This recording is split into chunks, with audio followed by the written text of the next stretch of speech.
Hi guys, super excited to be here. I have my notes because like many engineers, we get like sidetracked and we need notes.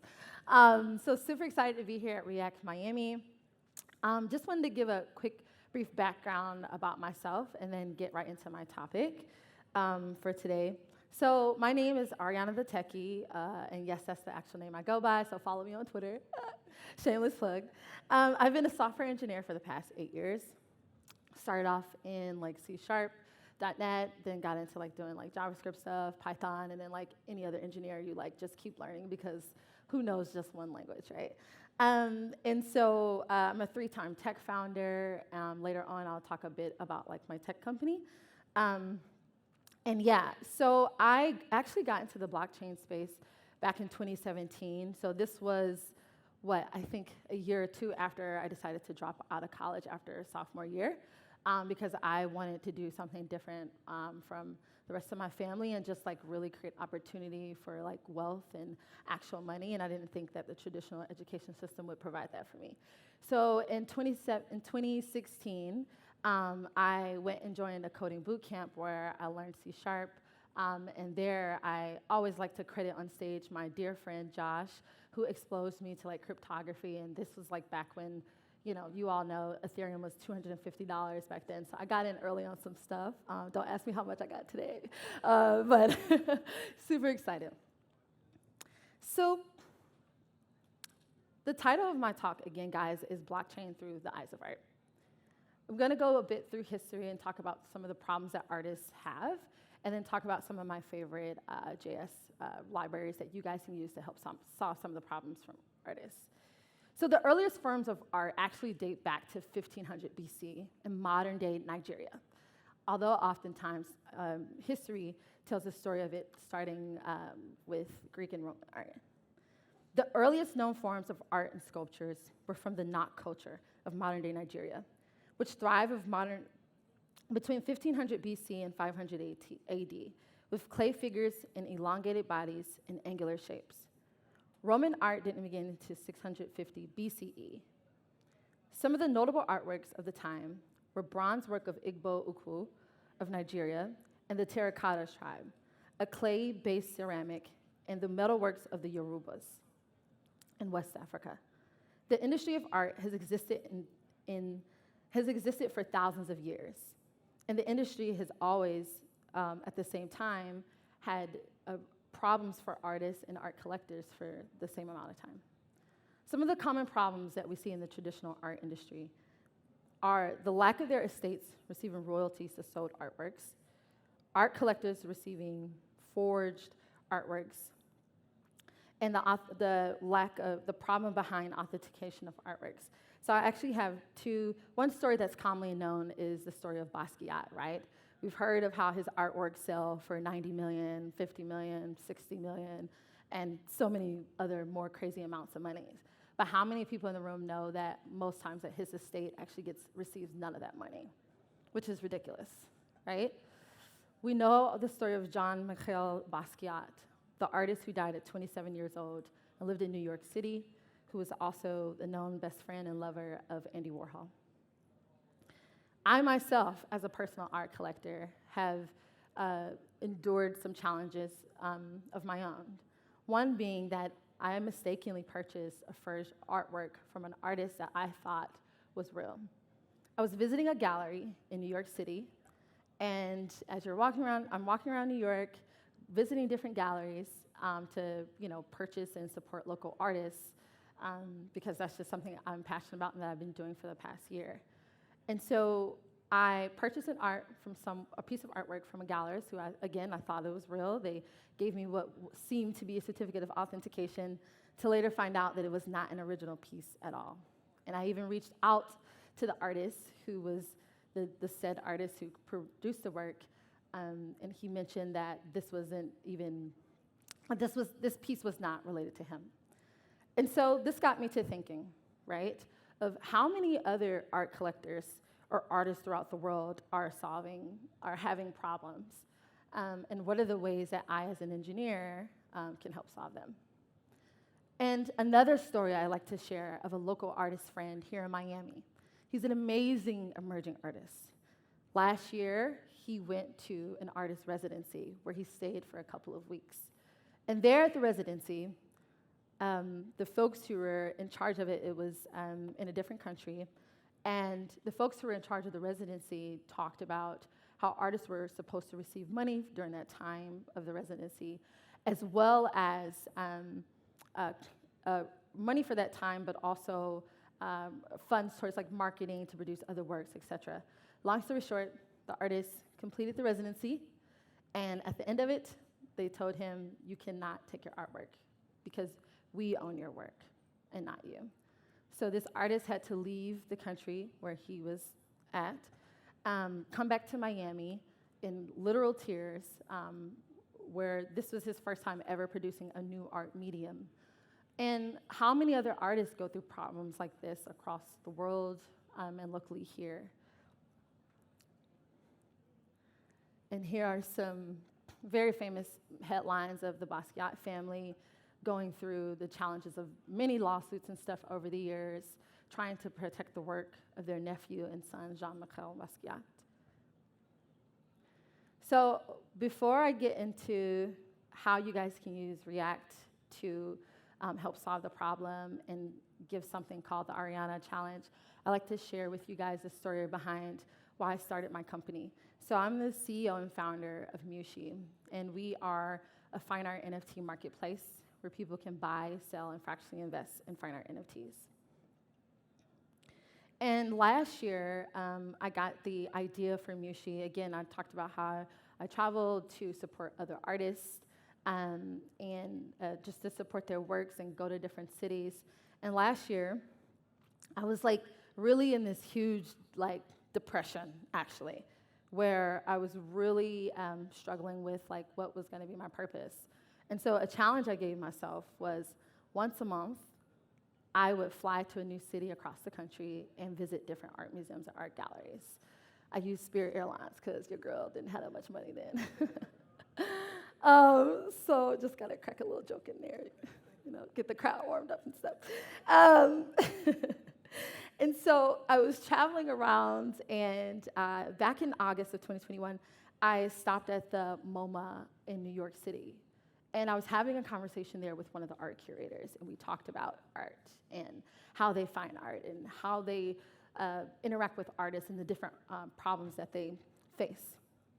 And so while I was there, this was the same time where an announcement came out about Jay-Z and Beyonce and how they had purchased this Basquiat painting back in 2014 for about $4.5 million, and now it's worth like literally exponentially more. But around that same time, right, I talked about how like I was going through this crazy depression period where I'm trying to figure out what in the world does God want me to do with my life. And so I was listening to Jay-Z's album 444, and there's a particular song in there that talks about how he used art as a way to create wealth for his family, right? Like he likes to buy art, and there's this line in there where he says, I bought a artwork for $1 million, now it's worth $2 million. Now it's worth $4 million. Now it's worth $8 million. And I begin to think, like, what is he talking about? Like, how is this happening? How is this art appreciating? And so thus, the idea for Mushi, my company, was born. And that's where the idea of fractionalization, right? Like, what does it look like for people to fractionally own a digital NFT or a real artwork in the real world, where people can create money, make money over time. So this was in August of 2021, last year. And so, XSS. So how does Mushi actually create artists? So this is like one of our digital galleries. Hold on, the video isn't playing. Gotta see my statue turning. We did a lot of work to get that turning, so I need you guys to see that. So how do we help artists? So at Mushi, we help artists in a multiple of different ways. One of the ways is that we help them generate NFT collections, where I have a full stacked out design team and engineering team. By the way, hiring for engineers, so holla at me. But a full stacked out team that helps artists with the design of their artworks from an animation perspective, 3D and 2D. And it may sound so simple, but you'd be so surprised how, you know, if we're all Web3 degens and we're all on Twitter talking about crypto, NFTs, yada, yada, yada, the traditional art world and other industries in general have no idea what an NFT is or how it works or what is a, well, I'm not going to list my competitors because they don't matter. What matters is me. But you guys know. No, branding is important. And so those are some of the ways that we help artists. And so on our platform, users and collectors will be able to buy, sell, and fractionally purchase these digital NFTs and also real artworks. So we work very intimately with artists. We partner with galleries and museums across the country. It's been amazing. And we're also excited to announce today that we'll be launching our platform in June of 22 with an emerging artist here by the name of Mark Delmont. And we'll be doing Miami's first ever 30-day fine art NFT exhibit. So you guys can all come out and see it in Miami. Yeah, it's gonna be sick. It's gonna be great. It's gonna be great. So these are some ways that we help artists. But today, I actually wanna challenge you guys. In what ways can you help artists and art collectors? How can you ensure that a person doesn't spend or waste $500, $1,000, $10,000, $20, $1 million on forged artworks? How can you help prevent artists from stealing other artists' artworks as well? We all know the story of, or have heard of a famous gentleman by the name of Pablo Picasso.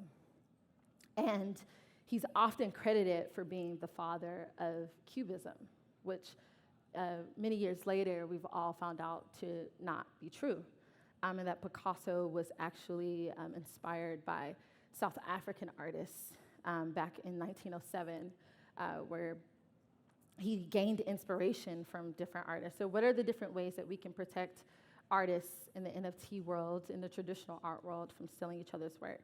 How can you build something with React that helps to track the ownership of their artwork post-death? What unique generative tools that don't already exist can you build to help artists?